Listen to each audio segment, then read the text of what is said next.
നമസ്കാരം. ഇന്ന് 2025 ഫെബ്രുവരി 22 ശനി.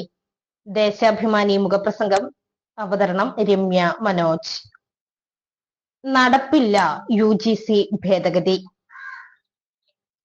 അധികാരങ്ങൾ കവർന്ന് പരമാധികാര സർവാധികാര വാഴ്ച എന്നത് BJPയുടെയും സംഘപരിവാറിന്റെയും പരസ്യ അജണ്ടയാണ്. ഭരണഘടന ഉയർത്തിപ്പിടിക്കുന്ന എല്ലാ മൗലിക തത്വങ്ങളെയും അട്ടിമറിച്ച് സർവമണ്ഡലത്തിലും അമിതാധികാര പ്രയോഗമാണ് മോദി സർക്കാർ തുടരുന്നത്. ജനുവരിയിൽ പുറപ്പെടുവിച്ച UGC കരട് മാർഗരേഖയും സമാന ലക്ഷ്യം വെച്ചുള്ളതാണ്. രാജ്യത്തെ ഉന്നത വിദ്യാഭ്യാസ കേന്ദ്രങ്ങളുടെ നിയന്ത്രണം സ്വന്തമാക്കി വിദ്യാഭ്യാസ മേഖലയാകെ കാവ്യവൽക്കരിക്കാനും വർഗീയവൽക്കരിക്കാനുമുള്ള അജണ്ടയാണ് മാർഗരേഖയുടെ കാതൽ. 5 വർഷം മുമ്പ് കൊണ്ടുവന്ന ദേശീയ വിദ്യാഭ്യാസ നയമാണ് ഇതിന്റെ അടിസ്ഥാനം. കോർപ്പറേറ്റ് വൽക്കരണവും കാവ്യവൽക്കരണവും വിഭാവനം ചെയ്യുന്ന ദേശീയ വിദ്യാഭ്യാസ നയത്തിൽ പ്രതിഫലിക്കുന്നത് വിദ്യയുടെ പ്രകാശമല്ല, അജ്ഞതയുടെ ഇരുട്ടാണ്. വിദ്യാഭ്യാസ സാംസ്കാരിക മേഖലയിലൂടെ ധ്രുവീകരണ വർഗീയ വിഭജനത്തിനുള്ളവ പഠിപ്പിക്കുകയും അതുവഴി പുതുതലമുറയെ കർസേവകരാക്കുകയുമെന്ന തന്ത്രമാണ് ഇതിനു പിന്നിൽ. വിദ്യാഭ്യാസ പുരോഗതിയും സാംസ്കാരിക വികാസവും സ്വപ്നം കാണുന്ന ജനസമൂഹത്തിന് ഇത് അംഗീകരിക്കാനാകില്ല. രാജ്യത്തിന്റെ ഭാവിയെ പ്രതീക്ഷയോടെ കാണുന്ന പുരോഗമന ജനാധിപത്യ ശക്തികൾ ഈ നിലപാട് നേരത്തെ വ്യക്തമാക്കിയിരുന്നു. UGC കരട് ചട്ടം സംബന്ധിച്ച LDF സർക്കാരിന്റെ മുൻകൈയിൽ തിരുവനന്തപുരത്ത് സംഘടിപ്പിച്ച ദേശീയ കൺവെൻഷനിലെ ചർച്ചകളും തീരുമാനവും വിദ്യാഭ്യാസ മേഖലയാകെ ആവേശഭരിതരാക്കുന്നതാണ്.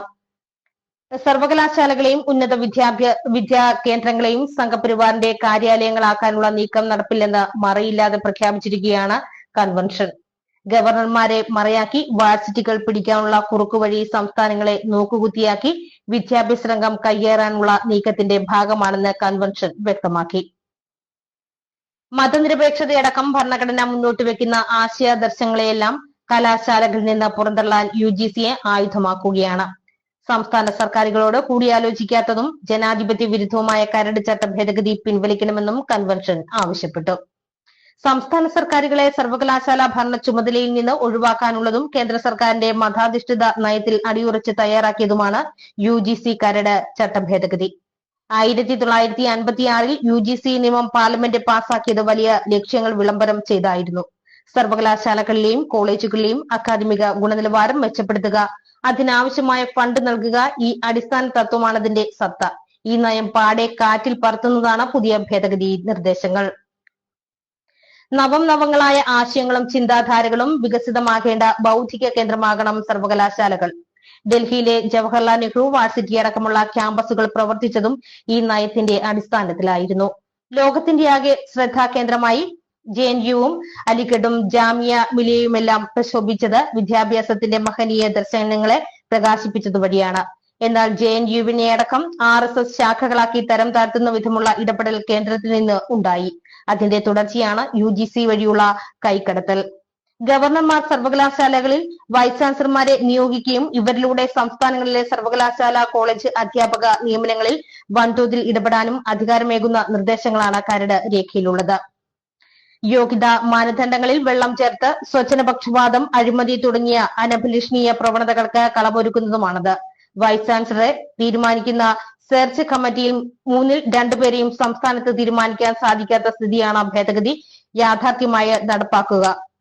ഉന്നത വിദ്യാ കേന്ദ്രങ്ങളുടെ നിലവാരം പാലിക്കുക എന്നതാണ് UGCയുടെ അധികാര പരിധിയിൽ വരുന്നത്. സർവകലാശാലകൾ പ്രവർത്തിക്കുന്നതാകട്ടെ നിയമസഭ പാസാക്കിയ നിയമത്തിന് അനുസൃതമായും. VC നിയമനം, പ്രവർത്തന കാലാവധി ഇതെല്ലാം സംസ്ഥാന അധികാര പരിധിയിൽ വരുന്നതാണ്. സർവകലാശാലകൾ ഇന്ന് അഭിമാനകരമായ നിലയിൽ തലയുയർത്തി നിൽക്കുന്നത് സംസ്ഥാനങ്ങൾ വലിയ അളവിൽ വിഭവശേഷി വിനിയോഗിച്ചതിന്റെ ഫലമായാണ്.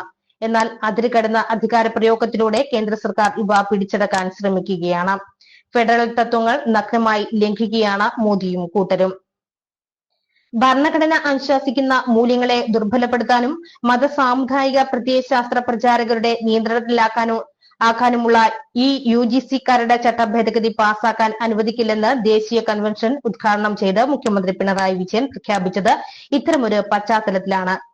കേന്ദ്രത്തിന്റെയും UGCയുടെയും തെറ്റായ നടപടികൾ തിരുത്തിക്കാൻ കേരളം നേതൃത്വം നൽകിയ ഈ കൺവെൻഷനിൽ തമിഴ്നാടും കർണാടകവും തെലങ്കാനയും അടക്കം അണിനിരുന്നു എന്നത് വലിയ പ്രതീക്ഷയാണ്. ഇതര സംസ്ഥാന സർക്കാരുകളെ കൂടി പങ്കാളികളാക്കി ഈ സമരൈക്യനിര വിപുലമാക്കാനാകണം. രാഷ്ട്രീയമായും നിയമപരമായുമുള്ള പ്രതിരോധവും വളർത്തിയെടുക്കണം. ഒപ്പം വിദ്യാഭ്യാസത്തെയും സംസ്കാരത്തെയും തകർക്കുന്ന ഈ വികല നയത്തിനെതിരെ ബഹുജനങ്ങളെ അണിനിരത്തി ക്യാമ്പസുകളിലും തെരുവുകളിലുമാകെ ശക്തമായ സമര പ്രതിരോധം സൃഷ്ടിച്ച് നയം മാറ്റത്തിന് നിർബന്ധിതമാക്കാനും സാധിക്കണം. ദേശാഭിമാനി മുഖപ്രസംഗം ഇവിടെ പൂർണ്ണമാകുന്നു. നന്ദി, നമസ്കാരം.